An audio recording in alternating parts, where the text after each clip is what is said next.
Good morning प्यारे बच्चों। आज की ऑनलाइन क्लास में आप सबका स्वागत है। अब आप इस विषय के वीडियोस एक साथ भी देख सकते हैं। इसके लिए वीडियो के नीचे मेरी चैनल का नाम है, तो चैनल में जाके प्लेलिस्ट में जाएंगे तो इस विषय के वीडियोस एक साथ देख सकेंगे। तो बच्चों, पिछले वीडियो में हमने सीखा था हिंदी कक्षा 9 का पाठ नंबर 5 स्वराज्य की नींव। आज के वीडियो में हम इस पाठ का स्वाध्याय सीखेंगे। स्वाध्याय में सबसे पहला प्रश्न है, 1-2 वाक्यों में उत्तर दीजिए।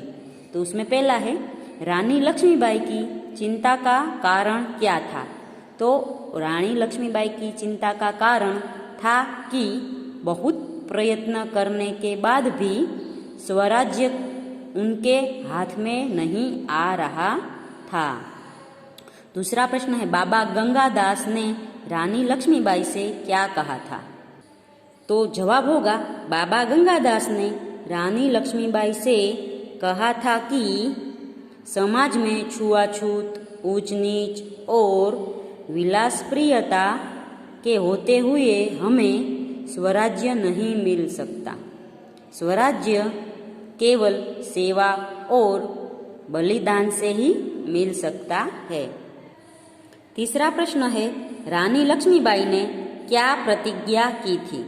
तो जवाब होगा, रानी लक्ष्मीबाई ने प्रतिज्ञा की थी कि झांसी को फिर से जीत लेगी। चौथा प्रश्न है, जूही सेनापति तात्या का पक्ष क्यों लेती है? तो जवाब होगा, जूही सेनापति तात्या का पक्ष लेती है क्योंकि वह उससे प्रेम करती है। पांचवा प्रश्न है, तात्या रानी लक्ष्मीबाई के सामने लज्जित क्यों हो उठे? तो जवाब होगा, रानी लक्ष्मीबाई ने तात्या को सरदार कहकर संबोधित किया। रानी के मुंह से अपने लिए यह संबोधन सुनकर तात्या लज्जित हो उठे। आगे का प्रश्न है, 5-6 वाक्य में उत्तर लिखिए। तो पहला है, मार्ग में हिमालय अड़ने, डरावनी लहरों के थपेड़े मारने, नाविकों के सो जाने से क्या अभिप्राय है?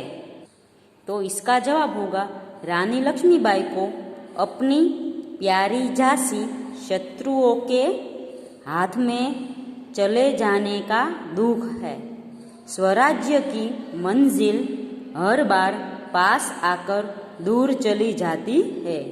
रानी स्वराज्य प्राप्त पास आते हुए देखती है, पर तभी हिमालय जैसी बाधा उसके मार्ग में आ जाती है।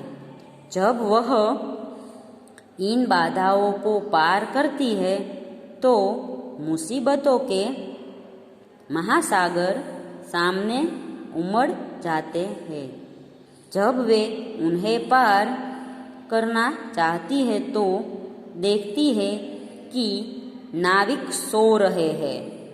नाविक है विलासी में डूबे हुए उनके साथी सेनापति तात्या राव साहब, बांदा के नवाब आदि। दूसरा प्रश्न है, रानी लक्ष्मीबाई देशभक्ति की एक अद्भुत मिसाल थी, समझाइए।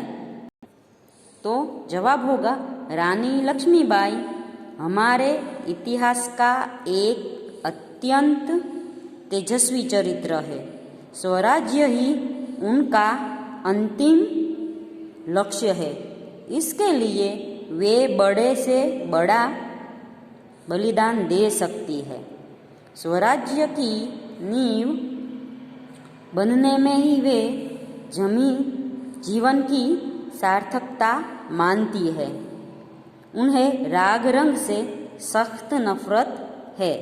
उन्हें यही चिंता है कि स्वराज्य के लिए लड़ रहे उनके सैनिकों की वीरता कलंकित न होने पाए। सचमुच रानी लक्ष्मीबाई देशभक्ति की एक अद्भुत मिसाल थी। चौथा प्रश्न है, प्रस्तुत एकांकी में से उन कथनों को छाटिए। तीसरा प्रश्न है, स्वराज्य की नींव शीर्षक कहाँ तक सार्थक है। प्रस्तुत एकांकी के लिए कोई अन्य शीर्षक दीजिए। तो जवाब होगा सन 1857 का सैनिक विद्रोह भारत का प्रथम स्वतंत्रता संग्राम माना जाता है।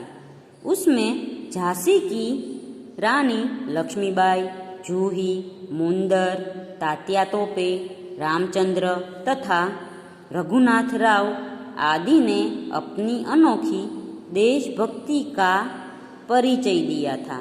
ये सब अपना बलिदान देकर स्वराज्य की नींव के पत्थर बन गए। बाद में इस एकांकी के पात्रों के न्याय, तपस्या और बलिदान की नींव पर ही भारत की आज़ादी की इमारत खड़ी हुई। इसलिए इस एकांकी का शीर्षक स्वराज्य की नींव बिल्कुल सार्थक है। इसके अन्य शीर्षक ये हो सकते हैं स्वराज्य की आधारशिला और आज़ादी के परवाने। चौथा प्रश्न है, प्रस्तुत एकांकी में से उन कथनों को छांटिए जिससे पता चलता है कि युद्ध की छाया में भी राव साहब वैभव विलास में डूबे थे। तो जवाब होगा पहला, जूही बोलती है, जानती हूँ महारानी, हम विलासिता में डूब गए हैं। फिर मुंदर, विलासिता में डूबे हैं राव साहब, बादा के नवाब, सेनापति तात्या। लक्ष्मीबाई, जूही ने उन्हें रोका है मुंदर, मैं जानती हूँ। जब राव साहब के लिए बुलाने इसे आए थे तो इसने उनको बुरी तरह धुतकार दिया था। तो बच्चों, आज के भी वीडियो में यहाँ तक का स्वाध्याय सीखेंगे। अगले वीडियो में इसके आगे का स्वाध्याय सीखेंगे।